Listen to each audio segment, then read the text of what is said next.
কি করতো ওরা? একটা পয়সার জন্য মানুষ খুন করে ফেলত। এখন মূর্তি পূজা হয় না, তখনও হতো। পার্থক্য কি? এখন মসজিদের মধ্যে মূর্তি রেখে পূজা করা হয়, অথচ তখন কাবার আশেপাশেই তো ছিল 360 মূর্তি। ঘরের মধ্যে আলাদা মূর্তি, সফরে গেলে পকেটে করে বগলের নিচে করে আলাদা মূর্তি নিয়ে যাইত। কেন? রাস্তায় পূজা করার জন্য যদি আবার খোদা না পাওয়া যায়, বান্দায় খোদা পকেটে লয়ে ঘুরে। জন্ম নিয়ন্ত্রণ এখন হয় কি হয় না? তখনও হতো। পার্থক্য কি? এখন জন্ম নিয়ন্ত্রণ হয়, পেটের মধ্যে বাচ্চা নষ্ট করা হয় অথবা আসতেই দেওয়া হয় না। আর তখন জন্ম নিয়ন্ত্রণ হতো, বাচ্চা হওয়ার পর দেখতো ছেলে না মেয়ে। যদি দেখছে ছেলে তো রেখে দিত, আর যদি দেখছে মেয়ে, এটা ছিল বাবার জন্য সামাজিক কলঙ্ক। আমি মেয়ের বাবা, ওই কলঙ্ক থেকে বাঁচার জন্য বাবা নিজ হাতে নিজের কলিজার টুকরা মেয়েকে জীবন্ত দাফন করে দিত। কোরআনে আসছে, সূরা যুখরুফে আসছে 14 নম্বরে পারার, সূরা নাহলে আসছে 58-59 নম্বর আয়াত। আল্লাহ বলেন, وَإِذَا بُشِّرَ أَحَدُهُم بِالْأُنثَى ظَلَّ وَجْهُهُ مُسْوَدًّا وَهُوَ كَظِيمٌ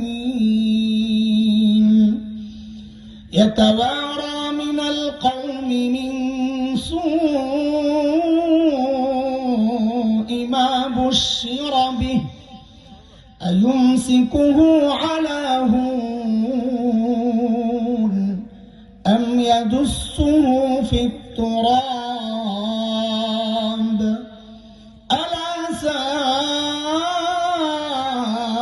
مَا يَحْكُمُونَ।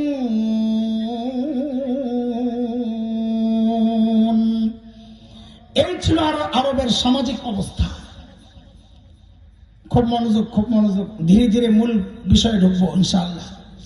মানুষগুলো এতটা খারাপ হওয়ার কারণটা কি ছিল? আমাদের দারুল দেওবন্দের প্রায় 55 বছরের প্রিন্সিপাল হাকিমুল ইসলাম কারি তৈয়ব রহমতুল্লাহ আলাইহি বলেন, মানুষগুলো এতটা খারাপ হওয়ার পেছনের কারণের তো অভাব নাই, কিন্তু মৌলিক কারণ ছিল দুইটা। কয়টা বলেন? সবাই বলেন কয়টা? 1 নম্বর জাহালত, মূর্খতা, লেখাপড়া ছিল না। 2 চারিত্রিক অধপতন, চরিত্র খারাপ।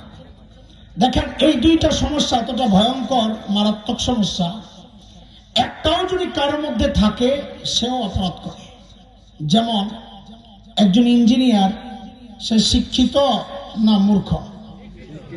ইঞ্জিনিয়ার সব লেখাপড়া করছে না, অথচ কি দেখছি আমরা কয়েকদিন আগে, সরকারি কাজের টেন্ডার পাইয়া ব্রিজ বানাইতে গেছে, তো রডের বদলে বাঁশ ঢুকাইয়া দিচ্ছে।